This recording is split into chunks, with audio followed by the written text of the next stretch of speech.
Liputan dari pedok Eropa menyebut Kiandra sebagai pilihan kejutan di musim ini, namun bukan tanpa suara keraguan. Beberapa media Spanyol menulis bahwa pembalap muda asal Indonesia belum terbukti di level tertinggi, dan lebih cocok sebagai pengamat cepat daripada pembalap yang benar-benar menekan dari depan. Namun dalam temu wartawan sebelum seri Catalunya, Kiandra justru terlihat tenang, seolah menyimpan pesan yang belum sempat diucapkan secara terbuka. Pernyataan sinis itu bukan hanya liputan kreatif, tetapi bagian dari tekanan nyata yang diterimanya di arena balap Eropa. Dan saat lampu hijau akan menyala, semua akan melihat apakah sindiran itu akan jadi kenyataan atau dibalikinya. Saat sesi kualifikasi di sirkuit Catalunya, Kiandra menerima penalti akibat laju terlalu lambat di salah satu sektor, sebuah kesalahan teknis yang membuatnya harus memulai balapan dari posisi ke-24. Start dari barisan paling belakang dalam medan balap yang keras seperti ini biasanya dianggap sebagai kemustahilan untuk podium.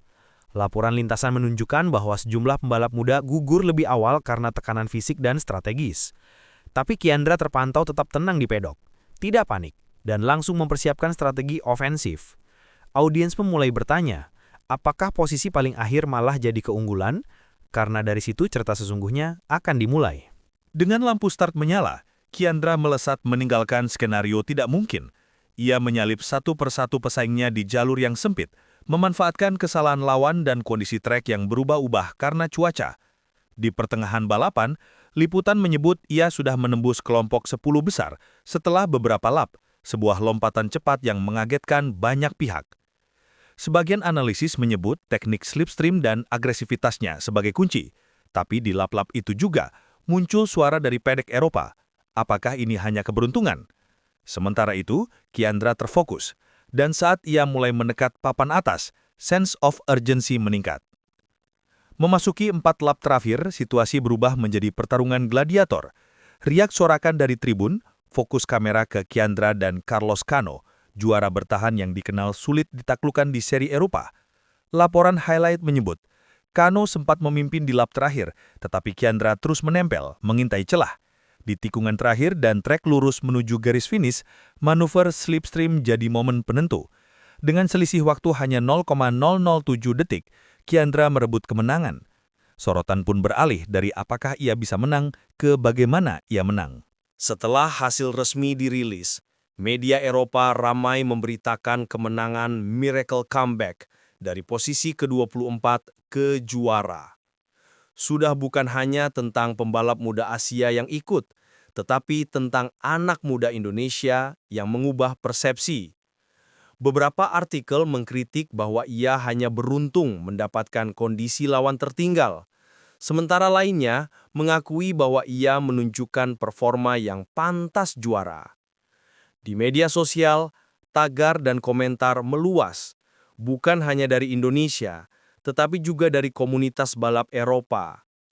Dan sorotan ini membuka bab baru, bukan hanya kemenangan satu balapan, tetapi perubahan narasi. Timnya, Honda Asian Dream Racing Junior Team, langsung mendapat spotlight.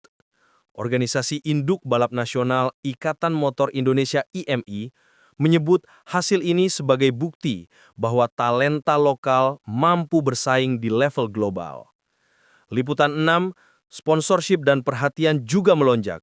Tak hanya bagi Kiandra, tetapi juga bagi pembalap muda Indonesia lainnya. Di Eropa, tim-tim besar mulai mencatat namanya untuk peluang masa depan. Namun, bersama pujian, datang pula ekspektasi bahwa ini bukan kebetulan, tetapi harus diikuti prestasi lebih lanjut. Meski kemenangan tercetak, tekanan selanjutnya makin nyata. Sebagai juara yang baru saja menorehkan sejarah, Kiandra kini menghadapi tuntutan fisik dan mental yang lebih tinggi. Cuaca, jet lag, adaptasi strategi, dan ekspektasi semua berbaris di depannya. Beberapa pelatih dan analis Eropa mencatat bahwa pembalap muda sering gagal mempertahankan momentum ketika tekanan berubah dari buktikan menjadi pertahankan. Di lintasan dan padok, Kiandra kini bukan hanya pemain potensial, tetapi pemain yang harus dibuktikan. Alur cerita belum selesai, justru baru dalam tahap baru. Kembali ke awal cerita, sindiran bahwa ia belum terbukti kini terbuka jawabannya. Dengan kemenangan spektakuler itu, Kiandra membalas keraguan secara keras namun tenang. Ia menunjukkan melalui aksi, bukan hanya kata-kata. Liputan menyebat bahwa ia tidak membahas sindiran secara publik, biar aksinya yang berbicara. Kecepatan, manuver cerdas, dan konsistensi jadi jawaban nyata. Transisi ini memperjelas bahwa ia kini bukan underdog hanya karena asal, melainkan pesaing yang harus dihitung. Dengan 129 poin dan menduduki posisi ketiga klasmen sementara ETC 2025, Kiandra berada di titik yang menguntungkan. Tapi catatan realistis, Eropa punya banyak pembalap muda berbakat lain. Satu kesalahan bisa menghentikan laju. Sponsorship bisa jadi pedang bermata dua. Dukungan besar, tapi juga beban besar. Adaptasi cuaca, sistem tim, dan regulasi juga tantangan nyata berikutnya. Penulis reporter menyebut, kemenangan ini bukan akhir, melainkan titik nol bagi perjalanan baru.